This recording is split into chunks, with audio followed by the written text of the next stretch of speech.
네, 오늘 제목 저는 나를 부르신 이유라는 제목으로 준비를 했고요.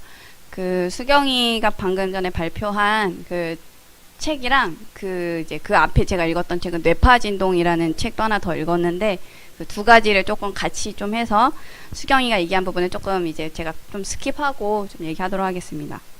네, 다음. 여기구나. 네, 이승원이 발견한 나만의 것이 있었습니다.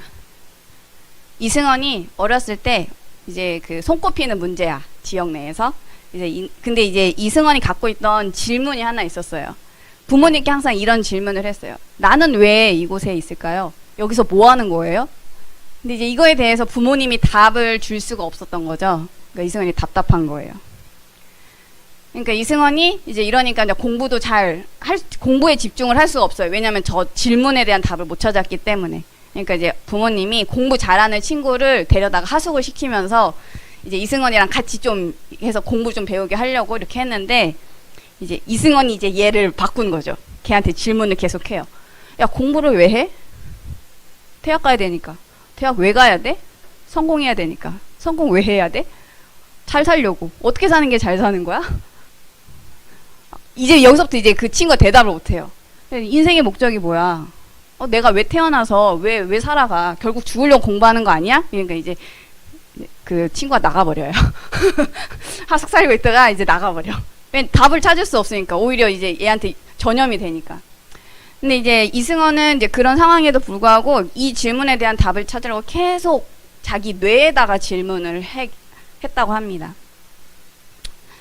그러다가 이제 뭐 이제 학교 공부도 이제 그냥저냥 하니까 이제 대학도 한 재수 삼수 뭐 이렇게 해서 이제 잘 못 가고 그랬나 봐요. 그러다가 이제 완전 우울증에 빠진 거예요. 계속 실패를 하니까. 그러다 어느 날 이제 다리 밑에 이렇게 쓰레기 더미가 이렇게 잔뜩 있는 거를 본 거예요. 근데 이제 그 딱 쓰레기 더미를 보는 순간 저 모습이 꼭 나갔다. 내가 저 쓰레기 더미 같다.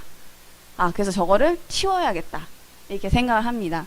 그래서 처음에는 이제 조금 있는 줄 알았더니 파보니까 막 같이 밑에 가득 있는 거예요. 그래서 막 조금씩 막 날랐는데 자기가 이제 요거를 날라다가 이제 인근 야산에다가 이제 땅을 파서 이렇게 묻었대요. 근데 하나 이렇게 해보고 나니까 내가 이 구덩이를 100개를 파야지 저걸 다 묻을 수 있는 양인 거야.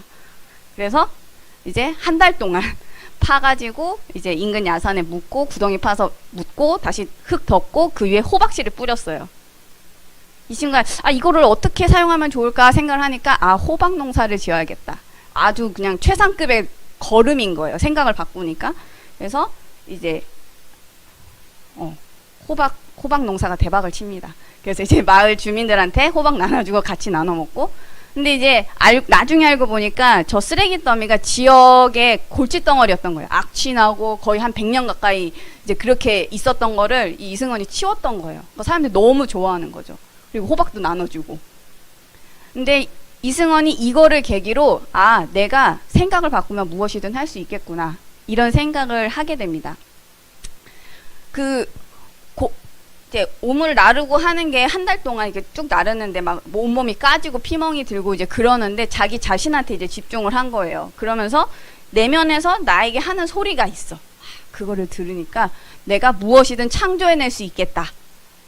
네, 자신의 존재 가치를 발견하고 이제 용기가 생기고 자신감, 자존감이 쫙 상승이 된 거죠. 그렇게 해서 이제 태권도를 했나 봐요. 태권도 도장을 열어서 운영을 하면서 학비를 벌고 해가지고 대학을 갔다 하는데 제가 이제 깜짝 놀랐죠. 학교를 어디 갔나? 단국대 체육교육과를 갔더라고요. 같은 체육교육과로서 깜짝 놀랐어. 어쨌든 이제 갔다고 합니다. 근데 이제 한 20살 즈음에 이제 그런 일이 있었고 한 10여 년 동안 이제 지내왔는데 이 사람이 30살쯤 됐을 때 자기가 처음에 던졌던 그 질문, 나는 누구인가? 요거에 대한 답을 확실히 못 얻었던 거예요. 그래서 모악산이라는 곳에서 21일 동안 이제 명상 단식을 하게 됩니다. 그러면서 이제 실제적인 영적 체험을 하게 돼요. 막 단식을 하니까 막 잠도 안 자고 먹지도 않고 막 이런 상태가 되니까 거의 뭐 이렇게 막 죽을랑 말랑 하는 그 순간에 이제 영적인 체험을 하게 되는 거예요. 그래서 이제 막 천지가 막 움직이고 막 그런 가운데 나는 누구인가 질문을 했더니 천지 기운 내 기운 뭐 이런 식의 목소리가 들리는 거예요. 그래서 아, 내가 이것을 다른 사람한테도 전해야겠다. 그래서 내려와가지고 그 안양 충안탑 공원이라는 곳에서 나와서 운동하는 사람들한테 자기가 이 했던 그 단학 수련을 가르쳐 주기 시작을 했대요. 그래서 그걸 시작으로 해서 이제 전국에 단학 선언이 이제 생겨나게 됩니다. 그래서 이 사람이 이제 어느 정도 지나고 나서는 이걸 어떻게 세계화 시킬 것인가, 대중화 시킬 것인가 고민을 하는데 내면에서 또 소리가 들리는 거예요. 개척자가 되라. 그래서 이 사람이 다 놔두고 미국으로 넘어갑니다. 미국으로 딱 넘어가서 이제 그 공항에 딱 짐을 내려놓는 순간 소매치기가 그 짐을 가지고 도망가 버렸어요. 아니, 내 짐이 다 돈이랑 뭐 다 들어있는데 싹 하니까 아무것도 없는 거예요. 근데 그 상황에서 이 사람이 생각을 바꿉니다. 네, 사단이 너무나 싫어하기 때문에 더 하겠습니다. 네. 영적 체험을 하게 되죠. 그래서 이제 대중화를 하기 위해서 미국으로 넘어간 이후에 거기서 단학을 쭉 알리다가 뇌과학을 만나게 됩니다. 그래서 이제 뇌과학이랑 자기가 계속 전파하고 다녔던 단학 수련을 합쳐서 뇌호흡이라는 거를 창안을 하고요. 뇌교육이라는 것을 학문으로 정립을 하게 됩니다. 그래서 이제 아까 수경이 얘기했던 것처럼 BTS 대학이라고 유명한 글로벌 사이버 대학교도 만들고 국제 뇌교육 종합대학원 이제 같이 천안에 있더라고요. 네, 여기서 석박사 전문가들을 양성하고 있습니다. 그래서 이제 그 책에서 얘기하는 게 뭐 뇌교육 5단계, 보스, 이제 브레인 오퍼레이팅 시스템, 그리고 또 뇌파 진동 이런 게 있는데 이게 무슨 관계가 있을까 제가 쭉 봤는데 뇌교육 5단계는 뇌를 활성화시키기 위해서 뇌의 주인이 되기 위해서 5단계에 걸쳐서 이제 교육을 시키는 거예요. 그래서 뇌 감각을 깨우고 이제 유연하게 하고 정화시키고 통합해서 주인이 되는 5가지 과정을 거치고요. 보스 오버칭은 뭐냐면 그 컴퓨터를 잘 하려면 컴퓨터가 어떻게 움직이는지를 알아야 된다예요. 마찬가지로 나의 뇌를 잘 활용하려면 뇌가 어떻게 움직이는지를 알아야 된다. 그 이제 법칙을 이제 5가지로 얘기한 게 보스 오버칙입니다. 그래서 뇌가 이렇게 움직이고 있어요. 보스 단계로 움직이고 있기 때문에 이 5가지 단계에 걸쳐서 뇌를 교육시키는 거고요. 뇌파 진동은 이것을 하기 위한 수련 방법이에요. 그래서 이제 인터넷 쳐보시면 나오지만 아랫배 단전을 양손으로 막 두들기면서 고개를 도리도리 이제 움직이는 이 동시에 합니다. 배를 두들기면서 고개를 도리도리 운동을 하는데 이거를 하면은 나를 괴롭히고 있던 그런 부정적인 생각들이 일시 정지가 된다. 그러면서 내 안에 잠자고 있던 어떤 에너지체가 깨어난다. 뭐 일종의 이제 잠자는 거 있는 깨우는 것 같아요. 이제 그런 활동을 하면서 이제 이거를 실제로 사람들이 체험을 하니까 막 눈이 맑아지는 사람도 생기고 막 병이 낫는 사람도 생기고 이제 그러니까 이제 점점 더 퍼져 나가고 있다고 합니다. 그래서 이제 이거를 바탕으로 그냥 뭐 치유 사용만 하는 게 아니라 이제 서밋 운동을 하는 거죠. 그래서 뇌교육을 통한 인성 영재 운동을 이제 아까 우리 수경이 발표한 것처럼 학교를 통해서 하고 있는데 앞에서 얘기했던 것처럼 이 사람이 또 다른 질문을 갖고 있었어요. 학창 시절 학교를 다니면서 가졌던 질문인데 학교는 왜 다녀야 할까? 공부는 왜 이렇게 해야 될까? 왜 항상 다른 사람이 내 문제를 내가 맞춰야 되는가? 내가 문제를 내고 내가 답을 하면 안 될까? 이런 질문들을 던집니다. 그래서 이거를 하나의 질문으로 요약을 해요.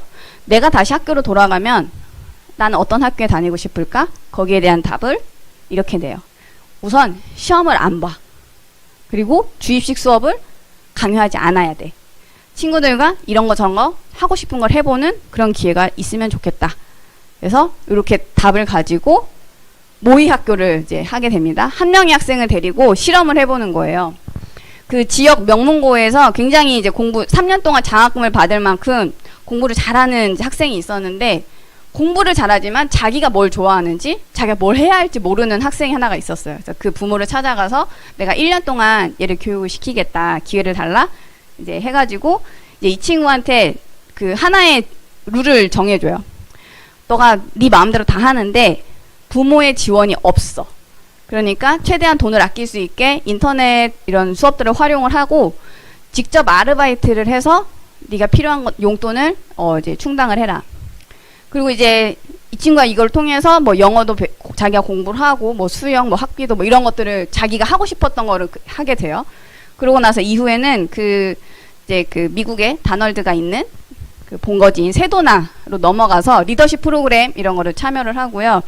이 학생이 이제 그 검정고시를 통해서 이제 고등학교 과정을 졸업하고 이제 뉴질랜드 대학으로 진학을 하게 됩니다. 이제 이렇게 해보니까 이 학생이 자기가 하고 싶은 것을 발견을 한 거예요. 내 꿈을 발견한 거예요. 모범생이었던 학생이 꿈이 없었는데 꿈을 발견하니까 이제 어디로 가야 될지가 딱 보이는 거죠. 그래서 이 사례를 가지고 벤자민 인성영재 학교를 설립하게 됩니다. 그래서 학년이 없어요. 자유학년제예요. 완전 자유학년제를 운영을 하고 아까 얘기한 것처럼 5가지가 없는 학교. 그리고 여기서 학생들한테 원하는 건 하나예요. 인성영재로 성장해라. 그래서 음악영재, 미술영재, 과학영재는 뭐 소수밖에 될 수 없지만 인성영재는 누구나 될 수 있어. 이제 지난주에 목사님께서 이걸 가지고 영적 서밋은 누구나 될 수 있다와 이제 이 일맥상통하는 부분이다 이렇게 말씀해 주셨는데 기반은 뇌교육이에요. 아까 얘기했던 그 5가지를 기반으로 이제 학생들의 이제 뇌를 장악을 하는 거죠, 학교에서. 그리고 스스로 문제를 내고 이승원처럼 스스로 문제를 내고 스스로 답을 찾아가는 그 프로젝트 학습을 하게 됩니다. 그래서 그런 것들을 자기가 1년 동안 스스로 하면서 자신감 그리고 뭐 창조성을 키우고요. 온라인 기반으로 하는데 이제 전국에 17개 17군데 학습관이 있다고 해요. 거기 이제 교사들이 계시고 지역 학생들을 이제 하는 거죠. 그래서 이거는 전국에서 자기 집에서 할 수 있는 프로그램 학교인 겁니다. 그래서 이제 실은 이거보다 더 커리큘럼이 많은데 제가 조금 뭐 좀 얘기 나눠볼 것들만 몇 개 뽑아왔고요.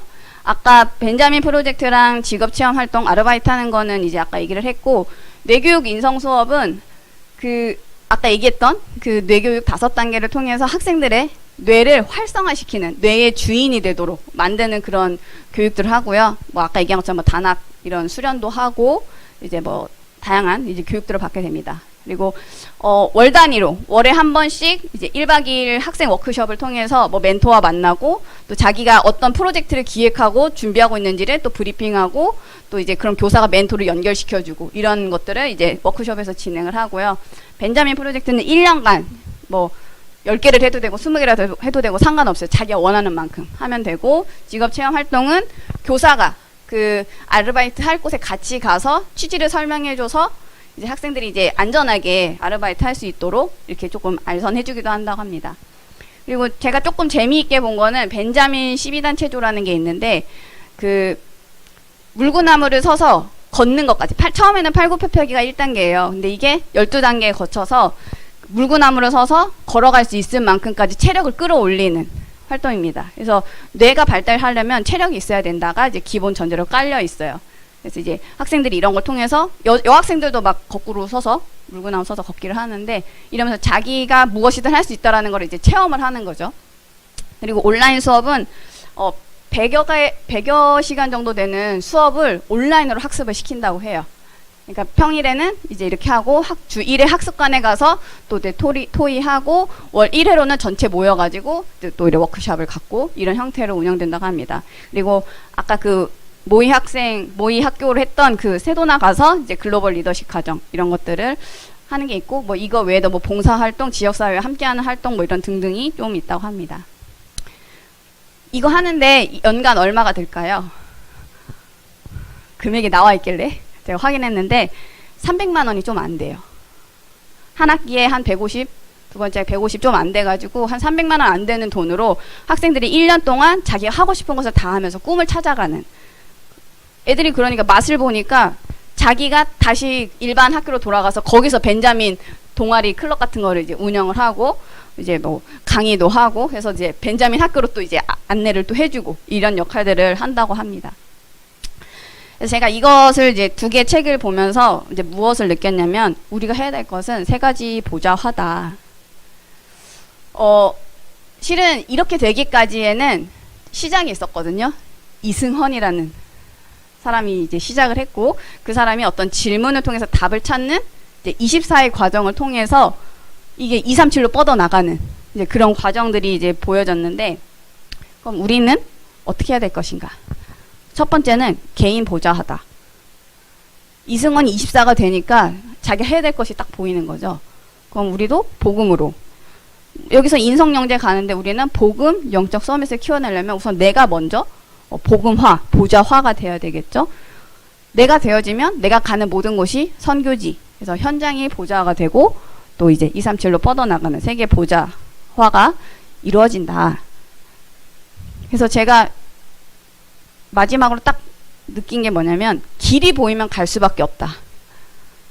이유가 발견되고 의미가 발견되니까 이승원이 이제 학교를 세우고 또 이제 학파를 형성을 하고 이제 전 세계 유엔을 장악하고 이런 일이 벌어지는 것처럼 우리도 237 치유 서밋이라는 이제 뭐 제 3, 4, 5 RUTC 운동 남아 있는데 내가 이유가 없으면 이걸 할 수가 없다. 그래서 우리가 가장 먼저 회복해야 될 것은 나의 삶의 이유를 찾는 것. 하나님이 나에게 주신 CVDIP를 발견하면 되어질 수밖에 없는 현장으로 하나님께서 인도하시겠다. 이렇게 생각을 하면서 오늘 메시지도 관련해서 응답 받으시기 바랍니다. 감사합니다.